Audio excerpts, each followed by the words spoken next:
Hello students, welcome to Nance chemistry channel. आज हम करेंगे आयनिक सॉलिड का नेक्स्ट लेक्चर, जिसमें हम डिस्कस करने वाले हैं वुडज़ाइड स्ट्रक्चर ऑफ ZnS।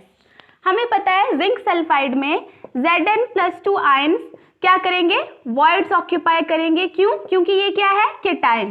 केटायन हमेशा वॉइड्स ऑक्यूपाई करते हैं, जिनको हम साइड्स भी बोलते हैं।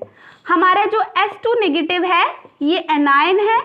एनायन हमेशा क्या करता है, पैकिंग। कौन सी पैकिंग होगी यहाँ पे, हेक्सागोनल क्लोज पैकिंग। अब हम देखते हैं S2 नेगेटिव आयन एक यूनिट सेल में, हमारे हेक्सागोनल यूनिट सेल में S2 नेगेटिव आयन कितने ion per unit cell calculate करते हैं। सबसे पहले हमें पता है S2 नेगेटिव आयन ने क्या की है, यहाँ पे पैकिंग। तो यहाँ पे हम सबसे पहले बना लेते हैं यूनिट सेल हमारा हेक्सागोनल।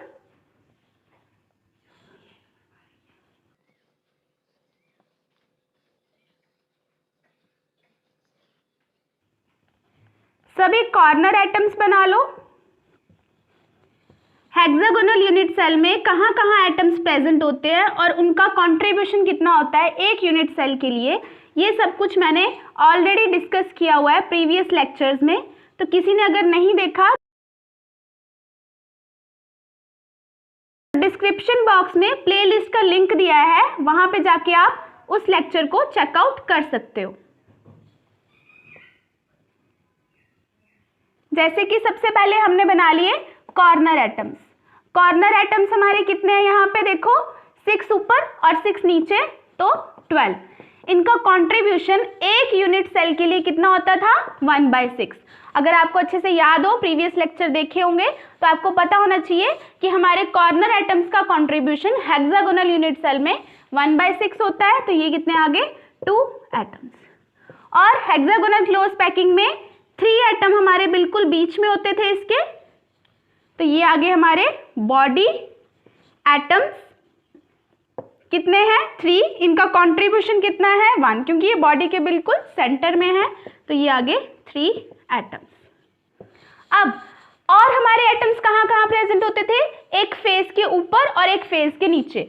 2 हमारे फेस एटम होते थे ये। तो फेस एटम्स कितने हो गए, 2। और फेस एटम का कंट्रीब्यूशन हमेशा कितना होता है, 1/2। ये सब कुछ, ये कितना कंट्रीब्यूशन होगा एक यूनिट सेल के लिए हमारे फेस एटम का, कॉर्नर एटम का, ये सब कुछ मैंने समझाया हुआ है, तो प्रीवियस लेक्चर जरूर देख लेना। तो यहाँ पे कितना आ जाएगा, 1 एटम। तो अगर मैं बोलूं total S2 negative ions per unit cell कितने हो जाएंगे, कैलकुलेट करो। 2, 3 और ये 1, 6 हो गए, 6 एटम्स। इनको प्लस कर दो ना, 3 ये, 2 ये और 1 ये, ठीक है। तो ये सारे क्या हैं, जिसको मैंने होलोस्फीयर से शो किया है S2 नेगेटिव आयंस, ठीक है। ये सारे एटम्स एक दूसरे को टच कर रहे होते हैं, और यहां पे A, B और ए बी टाइप की लेयर्स हैं, ए बी टाइप की पैकिंग होती है, समझ गए। अब हम देखते हैं Zn2 positive ion per unit cell. Zn+2 ions per unit cell कितने होते हैं, उनको कैलकुलेट करते हैं। हमने tetrahedral voids and octahedral voids कहाँ कहाँ उसकी पोजीशन होती है, उसका नंबर क्या होता है हेक्सागोनल यूनिट सेल के लिए, ये हमने पहले से ही कर रखा है। किसी ने अगर वो लेक्चर नहीं देखे हैं तो प्लीज देख लीजिए, प्लेलिस्ट का लिंक डिस्क्रिप्शन बॉक्स में है, तभी आपको समझ में आएगा, ठीक है। क्योंकि यहाँ पे सीधा मैं अप्लाई करके बताने लगी हूँ आपको, ठीक है। हमारे एटम्स मैंने आपको मार्क करके बताए थे कि हमारी टेट्राहेड्रल वॉइड्स कहाँ कहाँ बनती थी। टेट्राहेड्रल वॉइड्स 4 एटम से मिलके बनती है। ये जो 3 एटम्स है, 4th एटम, ये वाला 4th एटम इसको टच कर रहा होगा इधर से, तो ठीक है, एक टेट्राहेड्रल वॉइड हमारी यहाँ बनेगी, ठीक है, यहाँ पे। ऐसे ही ये एटम नीचे भी यहाँ पे टच कर रहा होगा, तो टेट्राहेड्रल वॉइड यहाँ बनती थी, एक हमारी यहाँ चलो मैं लिख देती हूँ पहले। टेट्राहेड्रल वॉइड यहाँ हमारी बनती थी। ये 3 एटम्स और 4th एटम ये इसके नीचे से टच कर रहा होगा और ऊपर से इन 3 एटम्स को टच कर रहा होगा। ये भी हमारा ये 3 एटम को नीचे से टच कर रहा होगा, और ये वाला एटम यहाँ पे भी हमारे ये 3 एटम्स को ऊपर से टच कर रहा होगा, तो यहाँ पे भी एक टेट्राहेड्रल साइड बनती थी। वो टेट्राहेड्रल साइड बता रही हूँ अभी मैं आपको जो अनशेयर्ड है, ठीक है, जो हमारी यूनिट सेल के बिल्कुल बीच में अभी प्रेजेंट है, उनका किसी और से शेयरिंग नहीं है, ठीक है। तो 6 तो हमारी यही होती थी, ठीक है।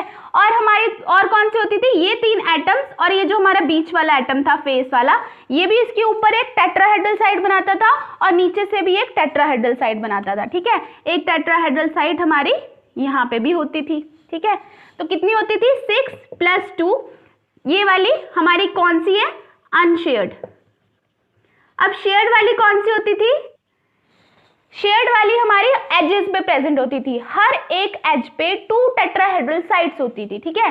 हर एक एज पे, ये जो हमारी एजेस हैं, 2 टेट्राहेड्रल साइड्स होती थी, एजेस पे 2 टेट्राहेड्रल साइड्स होंगी और हमारी एजेस कितनी होती हैं, 6, ठीक है।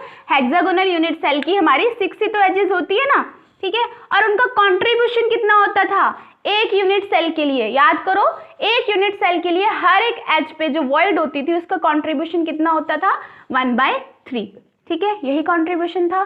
तो यहाँ पे 4 वॉइड्स हमारी जो है वो शेयर्ड है, ठीक है, शेयर्ड वाली थी ना ये।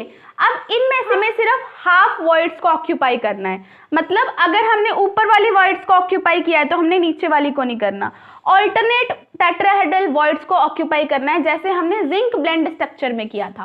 तो 6 हमारी ये वाली थी, इनमें से हम मान लो सिर्फ ऊपर वाली वॉइड्स को ही ऑक्यूपाई कर रहे हैं, ठीक है। तो वो ऊपर वाली वॉइड्स हमारी कहाँ कहाँ प्रेजेंट होगी, मान लो एक हमारी यहाँ पे है, ठीक है, ये जो बिल्कुल नीचे मैं ऐसे बना रही हूँ कि बॉडी के बीच में है, एक हमारी यहाँ पे है, एक ये वाली हमारी यहाँ पे है, ठीक है। ये हमारी 3 हो गई, इस टाइप से बना देती हूँ, 3 हो गई हमारी ये टेट्राहेड्रल वॉइड्स। इनकी पोजीशन तो यही है, बस मैं आपको बता रही हूँ कि यहाँ पे ये प्रेजेंट है, ठीक है। अगर मैं इसको इस टाइप से बनाऊंगी तो ये, अगर ये हमारा स्ट्रक्चर इस टाइप से हो जाएगा तो हमारी टेट्राहेड्रल वॉइड यहीं पे तो प्रेजेंट है, ठीक है, यही वाली मैंने बनाई है। उसके बाद हमारी ये जो 2 थी वो इन 3 एटम्स के, ये वाले ऊपर वाले फेस वाले एटम से बन रही थी और ये 3 एटम्स और नीचे वाले फेस वाले एटम से बन रही थी। तो हमने यहाँ पे 2 थी हमारी ऐसी वाली टेट्राहेड्रल वॉइड्स, जो हमारे ये 3 एटम और फेस वाले एटम से मिलके बनती थी, वो 2 थी, उनमें से भी हमें अब एक ही ऑक्यूपाई करनी है, जो हम ये वाली ऑक्यूपाई कर रहे हैं। यहाँ पे ऊपर वाली नहीं ऑक्यूपाई करेंगे, हम नीचे वाली ऑक्यूपाई कर देंगे, ठीक है। अब एजेस पे, हर एक एज पे हमारी 2 टेट्राहेड्रल वॉइड्स होती थी, हमने सिर्फ एक ही बनानी है, ठीक है। एजेस वाली भी हमारी यहाँ पे देखो 2 टेट्राहेड्रल वॉइड्स होती थी, हमने सिर्फ एक ही ऑक्यूपाई करनी है, जैसे यहाँ पे एक हो गई, 2, 3, 4, 5, 6, ठीक है। ये सारी टेट्राहेड्रल वॉइड्स हमने हाफ कर दी, जहां भी 6 थी वहां हमने 3 कर दी, जहां 2 थी वहां 1 कर दी, जहां पे हमारी 2 टेट्राहेड्रल वॉइड्स ऑक्यूपाई हो रही थी वहां पे भी हमने 1 कर दी, ठीक है। अब कैलकुलेट करते हैं actual Zn2 positive ion per unit cell, ठीक है। सबसे पहले जो हमारे बॉडी के बीच में है, जो अनशेयर्ड है हमारी वॉइड्स, वो कितनी है, 3 प्लस एक हमारी जो इन 3 एटम्स और 4th ये बिल्कुल बीच में टेट्राहेड्रल साइड बन रही थी, ये वाली हमारी साइड ऑक्यूपाई करेंगे, तो यहाँ पे 4 वॉइड्स ये हो गई।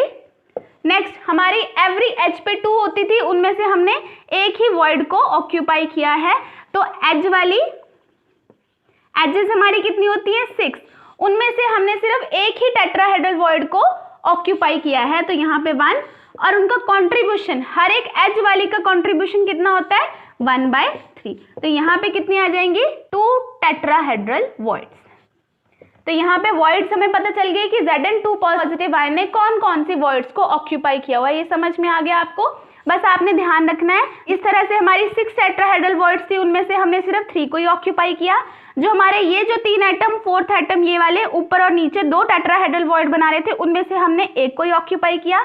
एवरी एज पे हमारी 2 टेट्राहेड्रल वॉइड्स होती थी, उनमें से भी हमने एक को ही ऑक्यूपाई किया हुआ है, ठीक है, समझ गए। तो यहाँ पे टोटल Zn+2 आयंस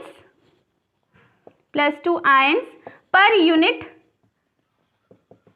सेल कितने हो जाएंगे, 2, 4, 6 Zn+2 आयंस, मतलब एक यूनिट सेल में 6 Zn+2 आयंस प्रेजेंट होते हैं। उनकी मैंने आपको पोजीशन भी बता दी कि कहाँ कहाँ प्रेजेंट होते हैं। अब देख लेते हैं इनका कोऑर्डिनेशन नंबर। चेक करते हैं हम कोऑर्डिनेशन नंबर। कोऑर्डिनेशन नंबर हम किसके लिए चेक करेंगे? सबसे पहले Zn+2 के लिए देख लेते हैं और 4s2 नेगेटिव के लिए। मतलब हमारे Zn+2 आयन को कितने s2 नेगेटिव आयन ने घेरा हुआ है या टच कर रहे हैं उसको, वो हो जाएगा coordination number for Zn2 positive. और s2 नेगेटिव के लिए कोऑर्डिनेशन नंबर क्या होगा कि कितने Zn+2 आयन्स उसको घेर रहे हैं या बोल सकते हैं उसको टच कर रहे हैं, वो हो जाएगा कोऑर्डिनेशन नंबर s2 नेगेटिव का।